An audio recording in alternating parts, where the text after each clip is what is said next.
Olá! Hoje vamos continuar a falar sobre gestão de risco. Na aula passada falamos sobre o rácio risco-recompensa e a propósito disso fizemos a simulação de abertura de uma posição de petróleo.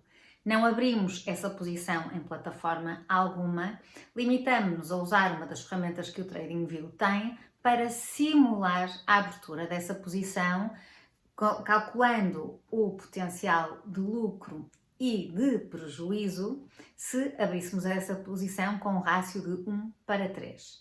Vamos ver o que aconteceu.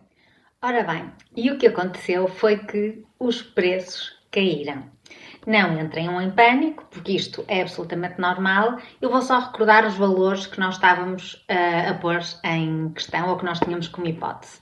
Nós abrimos a posição para um risco-recompensa de 1:3, significando que estávamos dispostos a perder $1 por cada 3 dólares de ganho potencial, o que significa que o nosso stop loss estava a 88.545 dólares e tínhamos como hipóteses o rácio risco-recompensa de 1:2 ou de 1:1 para estes preços que aqui estão indicados. O que é que aconteceu? Isto é a posição no dia 2 de outubro, foi o dia em que nós abrimos a posição.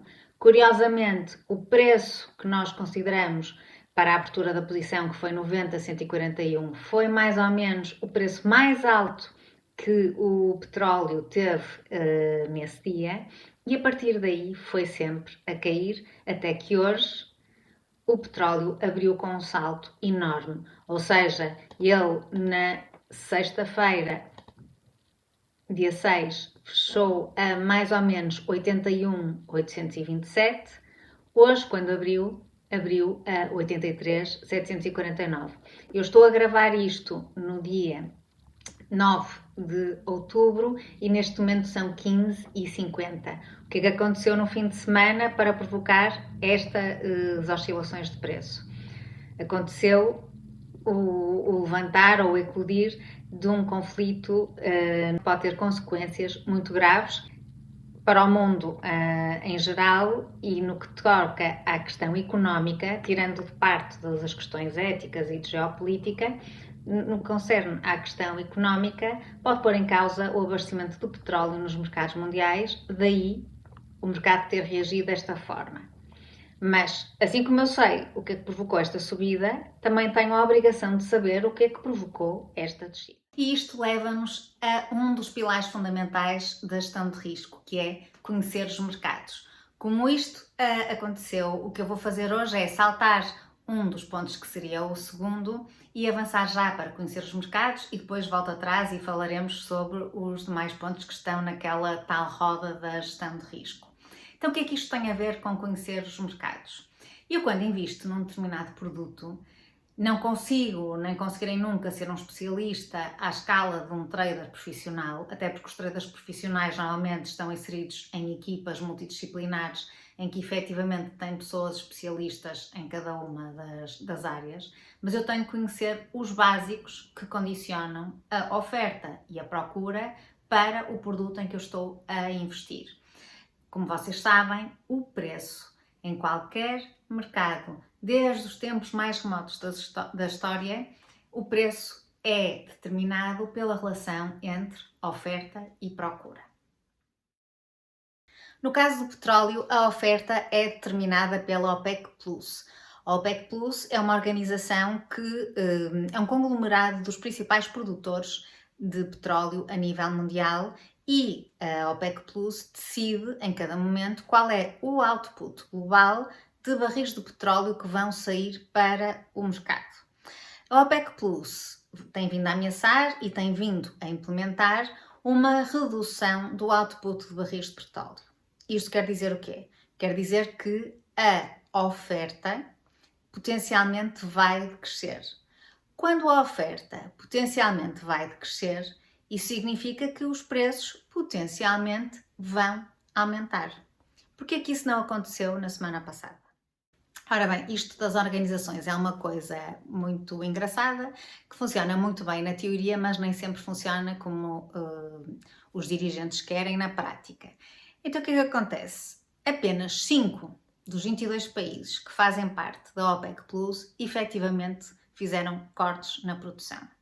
Acresce ainda que, sendo a Rússia um dos principais produtores na OPEC Plus, houve o levantamento de sanções sobre a importação de petróleo russo em alguns países ou em alguns mercados. Isso fez com que houvesse um aumento do fluxo de petróleo a sair da Rússia, a ser exportado a partir da Rússia.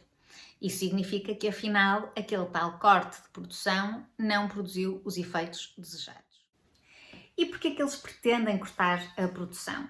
Porque o custo de produção do barril do petróleo é mais ou menos um valor fixo, ou seja, uma companhia petrolífera, quando decide investir numa plataforma, faz um determinado investimento de capital que é brutal, mas depois o custo do barril do petróleo é sempre o mesmo. E para vocês terem uma referência, nas plataformas de mar alto, que são aquelas que produzem o petróleo que se chama Brent, e que há de ter sempre um valor mais alto, é onde o custo de produção é mais alto e pode-se chegar, em alguns casos, aos 90 dólares por barril, custo de produção.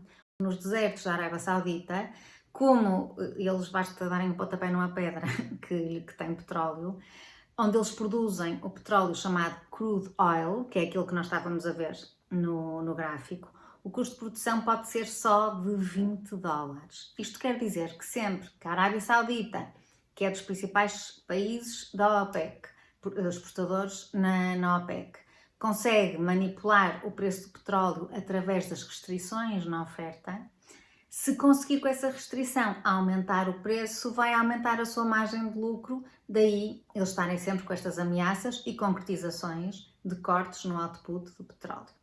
Depois, para além de perceber aquilo que afeta a oferta do produto, é necessário entender aquilo que afeta a procura do produto.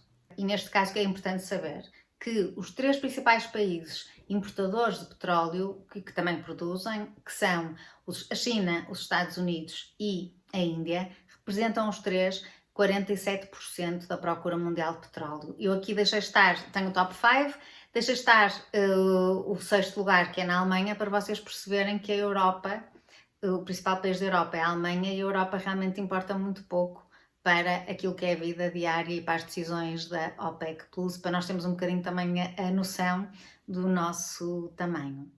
Outras coisas que é importante saber que existem 3 produtos essenciais no petróleo, que é o WTI, West Texas Intermediate, que é aquele petróleo que é basicamente produzido no Texas, o crude oil e o Brent oil, sobre os quais eu já falei. Ou seja, quando nós estamos a transacionar em petróleo, temos que saber todos estes fatores e ainda mais do que estes. Esta informação, felizmente, está ao alcance de qualquer pesquisa no Google, mas isso significa que se vocês querem abrir posições em petróleo, têm que ler as notícias, têm que conhecer factos e indicadores relacionados com o petróleo, nomeadamente os relatórios que saem semanalmente sobre as reservas de petróleo no principal país, ou num dos principais países importadores, que são os Estados Unidos, e têm que estar atentos a todas estas dinâmicas. Por exemplo, saber que estas restrições que a OPEC está a tentar implementar, na prática não estão a surtir os seus efeitos, porque a maior parte dos países estão a furar esse acordo e estão a entregar mais barris de petróleo do que aqueles que a OPEC Plus queria que efetivamente saíssem para o mercado. Abordamos assim um dos pontos fundamentais na gestão de risco, que é conhecer os mercados. Isto significa o quê? Significa que quando vocês começam, não tenham a veleidade de querer investir em muitos produtos. Vocês não conhecem o mercado, se são traders não profissionais, podem ter um maior ou menor interesse por determinados produtos, mas sejam humildes, mais uma vez volto a repetir, e assumem que sabem muito pouco sobre os mercados. Isto significa que têm de estudar. E se têm de estudar para além daquilo que é a análise técnica e que são os conhecimentos específicos para fazer trading, se vocês ainda têm que estudar os mercados um a um, Vocês não imaginam a imensidão de mercados que há. Por exemplo, quando eu estou a falar do petróleo, que é uma commodity, e dentro das commodities há imensas, o petróleo, ou o preço do petróleo, também está intimamente relacionado com a cotação do dólar. Normalmente, se a cotação do dólar sobe, como tem vindo a subir há 9 semanas consecutivas, o que acontece é que o barril do petróleo também se torna progressivamente mais caro, porque o petróleo, como quase todas as commodities, é transacionada em dólares. E vocês têm que perceber todas estas dinâmicas. Por isso é que eu, antes de falar da análise técnica, vou falar da macroeconomia, porque realmente é importante perceber como é que estas variáveis estão todas interrelacionadas. Ou seja, não tenham a veleidade de querer começar a transacionar num produto sem ter os conhecimentos básicos sobre esse produto e sobre as dinâmicas que podem afetar a procura e a oferta desse produto e, consequentemente, as oscilações de preços que vão ser registadas. No que diz respeito à nossa posição, se ela tivesse sido aberta num broker, e volto a recordar, eu não abri esta posição em nenhum broker, eu limitei-me a fazer uma simulação no TradingView, o que acontece é que nós no dia 5 de outubro teríamos sido, no dia 4 de outubro teríamos sido parados desta posição, ou seja, eu teria fechado esta posição com um resultado negativo. Se eu tivesse aberto a posição com rácio risco-compensa de 1 para 1, eu continuava com a posição aberta. Porquê? Porque o meu stop loss era a 80,252 e o barril do petróleo ainda não desceu tão baixo. A questão é, será que eu conseguia aguentar estar a ter um prejuízo tão grande? Isto aqui é uma questão de nervos. E será que a recompensa que eu estou à espera compensa o risco que eu estou a correr? Recordo que no rácio 1 para 1, eu posso perder tanto quanto aquilo que eu espero ganhar. Nós, o que vamos ficar é à espera das cenas dos próximos capítulos. Hoje, como eu vos disse, vamos ver aqui o gráfico a 1 hora. Hoje, como eu vos disse, o mercado abriu em alta.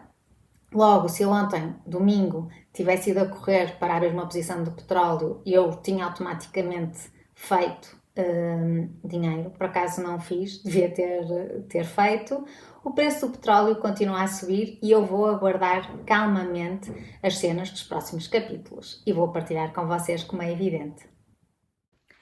Por último, e só para finalizar, dizer que eu falei de rácio risco-recompensa 1 para 1, 1 para 2, 1 para 3 e dei estes exemplos, mas na prática nós podemos estar a falar de rácios risco-recompensa de 1 para 10, 1 para 20, 1 para 50, sei lá. Depende muito do horizonte temporal de que nós estamos a falar. Por exemplo, se vocês tivessem aberto uma posição na Google no dia 3 de janeiro a 89,60, conseguiam ter comprado ações da Google a este preço no dia 3 de janeiro, na sexta-feira, no dia 6, podiam-nas ter vendido a 138,60. Então, como é que eu faria a simulação desta posição? E vou-vos mostrar no TradingView. Uma long position, no dia 3. Vou arrastar para aqui e vou subir até aqui. Vamos lá para os dados. Eu abria a minha posição a 89,60, fechava a minha posição a 138,60 e vamos cá ver se eu comprei 89,60, se eu vou considerar um stop loss aí a 10% do meu preço de compra, isto dava mais ou menos, não fiz as contas, mas vou pôr 81 dólares de stop loss. Isto quer dizer o quê? Quer dizer que o meu rácio risco de recompensa era de 5,7, não de 1 para 3, nem de 1 para 2, mas de quase 1 para 6. Ou seja, o meu horizonte temporal vai determinar também o rácio risco-recompensa que eu vou correr. E isto leva-nos a um outro dos pilares da gestão de risco, que é termos um portfólio equilibrado entre os produtos que nós decidimos investir e o horizonte temporal desses produtos. Mas isso, claro, vai ser um tema para a próxima aula. Até lá!